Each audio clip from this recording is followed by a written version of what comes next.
sponsored by the Southwest Florida Community Foundation, providing support to nonprofit organizations working to strengthen our communities in many ways, including preserving and improving the environment, enhancing human services, enriching the arts and education, and ensuring animal welfare. Community Foundation grants are made possible by donor-established charitable endowed funds, providing support today and for years to come, helping you build a stronger community.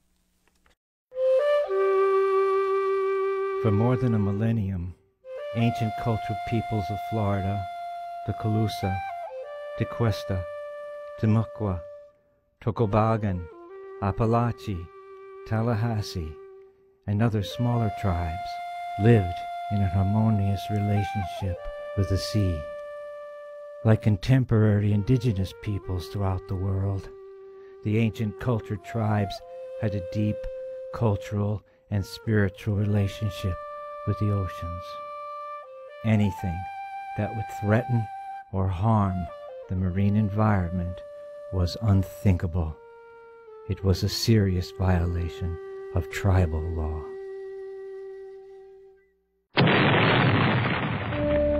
On April 20th, 2010, the Deepwater Horizon oil rig exploded in the northern Gulf of Mexico, killing 11 workers and focusing global attention on the largest marine oil spill in the history of the petroleum industry. It has been called the largest environmental disaster in U.S. history. In the months before it was capped, nearly 5 million barrels of crude oil leaked into the Gulf. Though oil was always hundreds of miles away, Southwest Florida's scientists, civil society, and community leaders responded with concern and action. Many said it was a wake-up call to the possibility of offshore drilling impacting the region's internationally renowned beaches and estuaries. And this could happen again. One of the things that concerns me is there are other deep horizon type wells, the same design, same operational standards out there that we have to be unfortunately prepared for. Much of the Conservancy's work focuses on safeguarding the region's waters, including rivers and estuaries which have suffered from agricultural and other pollution that eventually ends up in the Gulf. Because the Gulf of Mexico was already so badly damaged, and then you add something of this magnitude to it, we are going to be living with this on top of everything else for many years to come. WGCU marine scientist Darren Rumbold has received an independent research grant from BP to study potential impacts from the spill. Oil is still out there. It's just not in the form that people think of when they think of oil coming out of a gusher or coming out of a ship that's broken. The potential for impacts of the early life stages and the cascading effects from that. We also have to consider secondary effects that may not show up for years. We had a workshop with high-ranking officials from NOAA, EPA, National Science Foundation, Coast Guard, and BP, and they all recognize that there's still decades of work to be done. Paul Tritek oversees the J.N. Ding Darling National Wildlife Refuge, the headquarters for a complex of regional refuges. Tritek is also involved with oil contingency plans specific to the refuge as well as the region's plans. One of the most labor-intensive new programs involves surveying coastlines to gather baseline data of bird populations for potential liability purposes. We show the condition of the refuge in this case prior to the oil spill impacts and compare those to the condition after the oil spill impact. That's why we've been focused on identifying what the bird use is, what the mortality rates are. Tritek says there are also potential indirect impacts. It's true that we don't necessarily have to have oil washing up on our beaches to see an impact. Birds could be impacted somewhere else within their range, perhaps the northern Gulf, and be migrating through this area on their way to Central or South America where they would winter. Amanda Bryant, sea turtle coordinator with the Sanibel Captiva Conservation Foundation, says her work has increased substantially. It is most definitely doubling or even tripling the amount of time and labor it takes for us to get our job done. What takes so long are several new pieces of protocol that must be carried out throughout the nesting season, which ends October 31st. One of which is to verify every single nest, which basically entails locating the exact position of the egg chamber in the nest. The next step is staking the nest, which is normally done, but with the oil spill there's an additional step called triangulation. That means taking measurements from the egg chamber to additional stakes in the dune vegetation in case those initial 4 stakes were lost. If we were to become an active oil response area, the importance of knowing exactly where the egg chamber really comes into play. Any area that is actively responding to oil, all of their sea turtle nests that are due to hatch will be caged. The state's also attempting to get the GPS coordinates. It has an accuracy of below a foot, so they're managing to hit every nesting beach on a weekly basis with this GPS. Rayanne Wessel helps bridge the gap between science and policy. This longtime resident is in awe of what this region provides. We have a spectacularly unique environment in Southwest Florida. The features that we have here exist in some cases very few other places on Earth. We have so much to lose because of how much we have that's unique. Things like the small-tooth sawfish, an endangered fish whose habitat is now endangered as well. Once ranging from Texas all the way to Virginia, they're restricted now to just the peninsula of Florida, specifically the Caloosahatchee River, Charlotte Harbor, and the Everglades and 10,000 Islands. Obviously, we want to protect our migratory birds and the shorebirds, the wading birds, the water birds that feed on the fish that may be impacted by oil. The habitat, the mangroves, the seagrasses, if oil was to get into that habitat, would impact a lot of different organisms. Research scientist Eric Milbrandt explains how tar balls could impact estuaries. If you have weathered, smaller tar balls, the impact is localized to a very small area. So if you have one of these tar balls be transported in to the estuary and onto a mangrove, it would kill that root. It would kill all the encrusting tunicates and barnacles and other filter feeders, oysters that are living there, but it wouldn't necessarily destroy the whole habitat. Milbrandt and colleagues focus much of their work on monitoring salinity levels in the region's waters with state-of-the-art equipment that can also be used to detect oil. RECON is the River, Estuary, and Coastal Observing Network. It's a system of 6 fixed underwater sensors. So we've been monitoring the colored dissolved organic matter over the last 3 years. And it turns out that the same instrument is actually very good at detecting oil and dispersants. When asked what has concerned her most during the months since the oil spill, Wessel responded without hesitation. Certainly the one aspect that worries me tremendously, because we know the least about it, is the use of dispersants. What impact does it have on everything in the aquatic ecosystem, from the invertebrates on the bottom of the Gulf up through the species that include fish and mammals that eat those and depend on the food chain that those invertebrates form? We don't know what effect it will have on humans consuming them. It's a huge experiment that we've done out in the Gulf of Mexico, and that's what we're treating it as. Over 1 million gallons of this chemical was released into the environment, and we're not sure how it's going to behave. We can look at the structure of the various components, and we can estimate and forecast how it's going to behave, but we've got to get out there. A lot of people are surprised that they're still finding, and I spoke to somebody from Louisiana, and they supposedly haven't used dispersants since July. Another unknown outcome of the spill is how the food supply may be affected, as well as the livelihoods of those who provide it. So the concern is still bioaccumulation at the lower trophic level, like shrimp, but not so much in the higher level fish over a long period of time. And there's still dispute right now as to the safety of the seafood. Oysters have a longer time to clear themselves, but at this point I think that's not the major risk.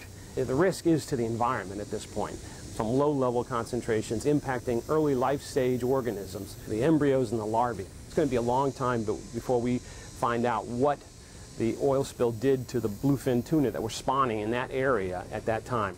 The thing that brought me to Florida, the thing that keeps me here in Florida, the essence that's so special about this place, this unique environment, all of it's at risk. Hi, baby. Hi. This is why you do this job, this right here. Jeff Schmid with the Conservancy of Southwest Florida has been researching critically endangered Kemp's Ridley turtles for 24 years. He's participated in several releases in the 10,000 islands. There you go. Look at that face. These are turtles that came from the northern Gulf of Mexico. They were collected out of the spill zone for the Deepwater Horizon. And they've been rehabilitated in various facilities, and now we're letting them go down here in the 10,000 islands. It's very rewarding to see the end point of these guys after being rehabilitated and then releasing them back into an area where we've done earlier research to know that the wild animals are here. This is their natural habitat. They've got the food resources they need and everything to help them survive and flourish in these waters. As for the turtles' chances of making it, no one really has a good handle on how these animals have been exposed to hydrocarbons, to the oil, and we don't really know what the long-term consequences might be. This is basically the best case, is just to clean them up and get them out in the wild as soon as possible. Here at Ding Darling, we also are a location for releasing rehabilitated wildlife from the oil spill. And we've had brown pelicans and northern gannets released here. And this is an ideal location for releasing rehabilitated birds because of the location, because we're so far from oil impacts, and because of the bountiful resources that are available here for the species. the work of the Calusa Nature Center and Planetarium has expanded since the oil spill. They're building enclosures for pelicans that need permanent homes. Oil is a devastating, devastating thing for a bird. Most people look at pelicans and see them as a really large animal. In actuality, they only weigh 3 or 4 pounds. Their bones are filled with air. That's the lightest part of their body. So as this oil clings to their bodies, it's breaking their bones, it's inhibiting their wings from working. So we know that there's going to be long-term birds. The Nature Center's new project inspired a benefit concert called Save Our Someday.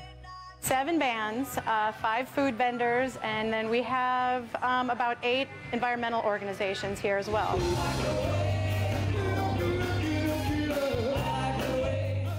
A lot of people watch the news and you want to do something, what can I do? This is just, our little way of trying to do something good, make something good from this big mess that's out there. In another show of civic concern, more than 800 U.S. communities and dozens of international locations came together for Hands Across the Sand. Jessica Mendez was one of the organizers of the largest gathering in the region on Fort Myers Beach. The event was about standing together with your community members in solidarity to let legislators, to let our president, to let other community organizers know that we say no to offshore drilling and yes to renewable energy. Thousands of Southwest Floridians braved the sweltering heat to hold hands at high noon, lining beaches and coastlines in an unprecedented demonstration. Bobby Lee Gruninger of the Sierra Club organized Hands Across the Sand at Bonita Beach. And this is such a huge issue because it's not just the water, it's all the wildlife in the water, it's health issues for people. In her 15 years of working with environmental issues locally, Gruninger had never seen such public participation. And what we've asked is really quite reasonable because we've said, let's do it in 20 years. So to push toward clean energy and clean technology in 20 years should be very doable. Among the participants at Hands Across the Sand was longtime matriarch of ecological conservation, Ellen Peterson. What our government has done through whatever lax rules and regulations we've allowed to be promulgated, it needs to stop. And I think declaring offshore drilling not to be is the best step this country can ever take. It's the closest to preservation of our Gulf waters that we'll ever get. Peterson often collaborates with the university community in her conservation efforts, working with educators like FGCU's Maria Rocca, whose lesson plans typically include dialogues on sustainability. This semester, the Deepwater Horizon oil spill figures prominently. But look at all that. Like, how do you know, they still have so much to go through, and getting that out of the grass and all the animals that are affected by it, that's not, you know, they still have a lot to do. And that's where I think it's important we all come back to that question, is what's my responsibility? And every one of us is responsible in part for this happening. If we didn't need and use as much oil as we did, we wouldn't be doing deep sea drilling. That just wouldn't be happening. Individuals and organizations willing to be on the front lines should oil someday reach these shores have participated in first responder training and coastal watch programs while speculating about effects to their communities. When a spill occurs, responders must perform the following activities. Joanne Semmer, president of Otsego Bay Foundation Marine Science Center and Otsego Bay Oil Spill Co-op, has been leading training since 1993 to clean up fuel spills. Since the Deepwater Horizon spill, she's been busy leading 1- and 3-day OSHA standard classes. The short course is to prepare volunteers to clean up tar balls and oil debris on beaches after an emergency. Semmer describes the longer course. It's a 3-day class, is a hazardous material technician oil spill first responder certification. It's a booming class. There's 2 days of classroom, and then there's 1 day on the water, which we're doing now, and they're practical skills. It's required by OSHA to get that certification. You have to have at least 1 day of practical skills on the water, pulling in the boom. Semmer leads courses throughout the region, including this one last July in Boca Grande, the tarpon fishing capital of the world. Hosted by the Boca Grande Fire Department, firefighters from Punta Gorda and Bonita Springs also participated, as well as the Lee County Sheriff's Marine Division, Captiva Cruises, and a local business owner. Fire Chief C.W. Blosser explains why he wanted the training for his department.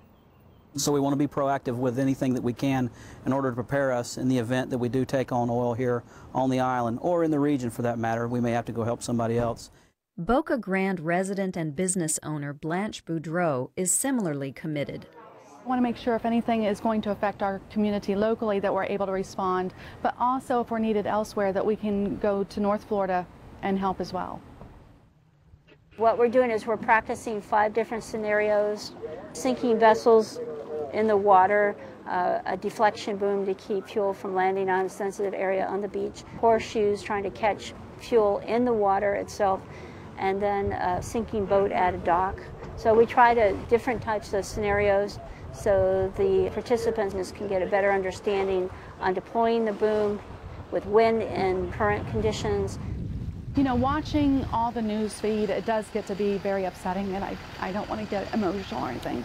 But, you know, people are always, as a rule, doing things that are not good for the environment. You know, we're all stewards of the earth, so we should all be doing what we can to make sure that we don't have a detrimental effect on it, because this is our children's future, our grandchildren's future. As a community with livelihoods directly linked to a clean environment, natives of Boca Grande have been monitoring the aftermath of the spill in hopes that tarpon populations won't be affected. Longtime fishing guide Captain Sandy Melvin is concerned. I think we're going to see residual effects from this spill for years. So now the healthy adult fish may have avoided the spill, but their spawning grounds and their growth areas may have been destroyed, and we won't really see until years down the road the year classes of fish that would have been hatched, born this year. It may be years before we realize these year classes of fish are not there.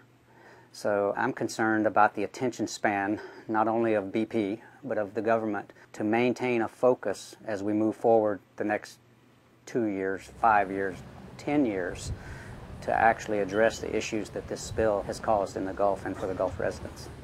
It seems with so many oil rigs in the Gulf that this type of circumstance should have already been addressed prior to it happening. We shouldn't be dealing with this. There should be protocol in place to deal with what has happened, and obviously there's not. As far as drilling in the Gulf, I know there's a lot of jobs at stake if we were to stop drilling. And I think with this economy, those jobs are essential. Primarily, I'm really disappointed in the government. And I don't mean to be political, Democrat, Republican. I'm disappointed in the government regulators. And I think the response could have been much more active from day one. Melvin and others say the community has been impacted by the spill due to public perception that the region was directly affected. Mark Spracklin's decreased boat rentals led him to file a claim with BP. As business goes, we're slower actually than we should be.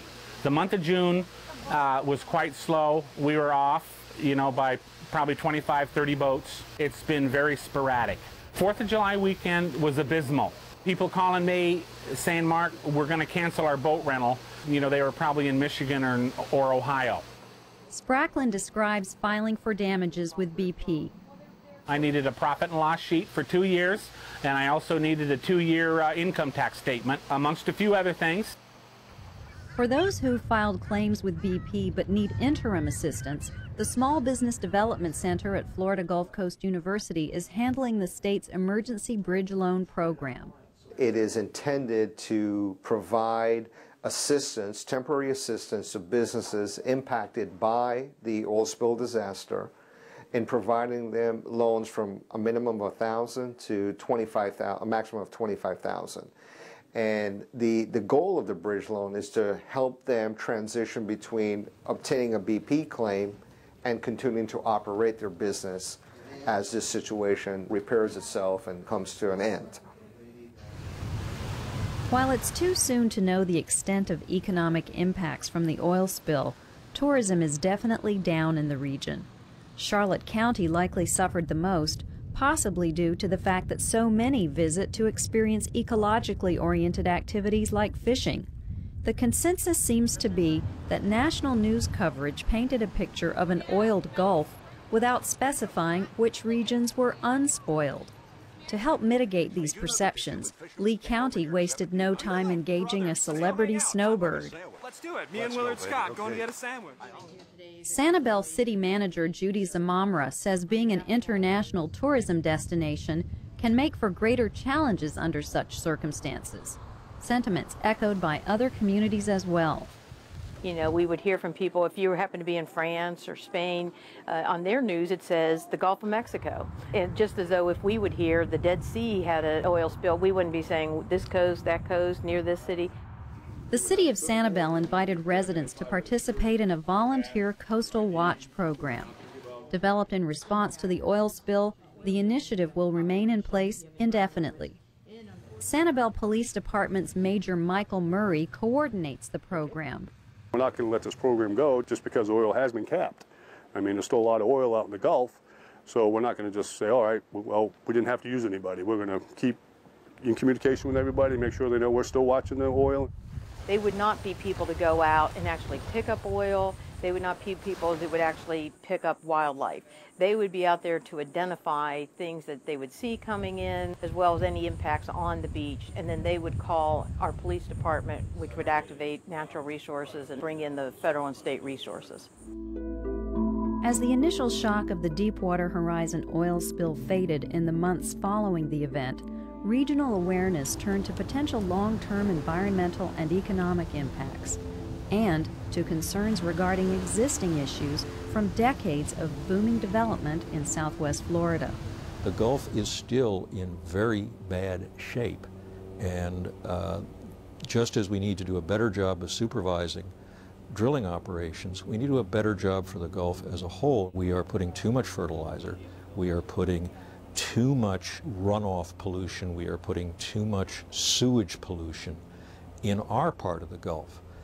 I think when you talk about placing a value on ecosystems, what most people probably think of is, well, what's the monetary value?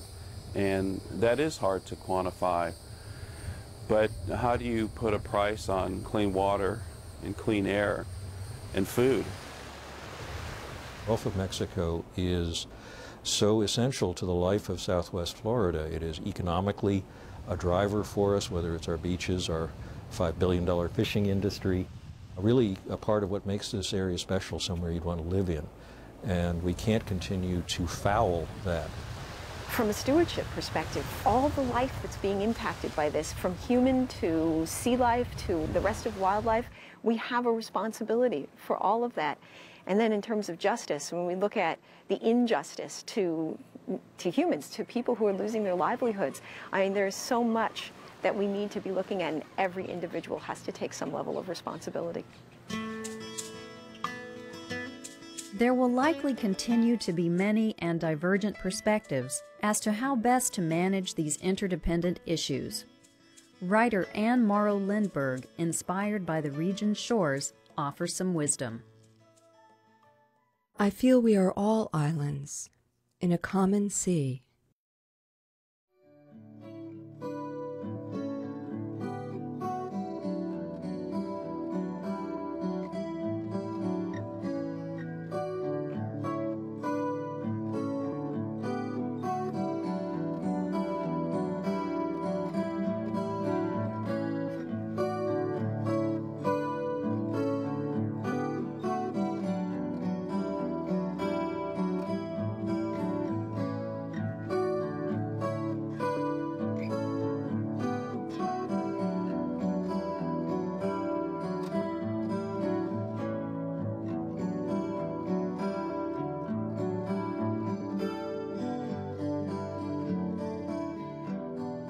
Sponsored by the Southwest Florida Community Foundation.